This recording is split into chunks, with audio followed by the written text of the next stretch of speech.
Good morning বন্ধুরা। আশা করি আমার ব্যাকগ্রাউন্ডের লোকেশন থেকে আপনারা বুঝতে পেরে গেছেন যে আমি কোথায় আছি। আমি আছি এখন মুরগুমা ড্যামে, মুরগুমা জলাধারে। আর মুরগুমা জলাধারে যে ঝর্ণা, সেই ঝর্ণার কাছেই আমি চলে এসেছি, কারণ এই ঝর্ণা সচরাচর আমাদের দেখতে পাওয়া যায় না। মুরগুমা ড্যাম তো 12 মাস আমাদের বেগুনকুদরে আছেই, কিন্তু এই ঝর্ণা 12 মাস পাওয়া যায় না বন্ধুরা। প্রায় আজ 1 মাস থেকে লাগাতার বৃষ্টি হচ্ছে, আপনারা সবাই জানেন।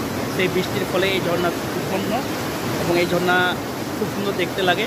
তাই এই ঝর্ণার টানে আমরা চলে এসেছি এবং এই ঝর্ণার জন্য ড্যাম পুরোপুরি একদম ভরে গেছে এবং এই ঝর্ণা দেখুন, উপভোগ করুন।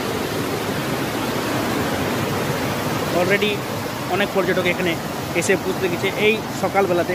প্রায় এখন বাজে 6টা। এই 6টা তো সবাই এসে উপস্থিত ঝর্ণা দেখার জন্য। কেউ ব্লগিং করছে, কেউ ফটো তুলছে, কেউ ছবি তুলছে, যে যা নিজের মতন করে আনন্দ উপভোগ করছে। আপনারা যদি চাই তাহলে এখানে এসে আনন্দ করুন, উপভোগ করুন। আর এই ঝর্ণাকে একবার মনের মতন করে দেখে নিন। কারণ আমাদের এলাকাটায় বলছি, পুরুলিয়া বলছি না, আমাদের এলাকাতে যদি ঝর্ণা দেখতে হয় তাহলে আমাদের সেই সুদূর অযোধ্যা পাহাড় বামনি ফলস যেতে হবে ঝর্ণা। তার বেগুনকুদর আশেপাশে আর কোথাও আমার মনে হয় না যে ঝর্ণা, এমনি ঝর্ণা আছে। যদি থাকে তো আমার সাথে জানা নেই।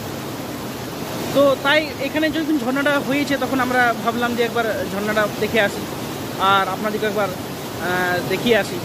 তো সেই উদ্দেশ্য নিয়ে এখানে এসেছি। আশা করি আপনাদের ঝর্ণাটা ভালো লেগেছে। ধন্যবাদ।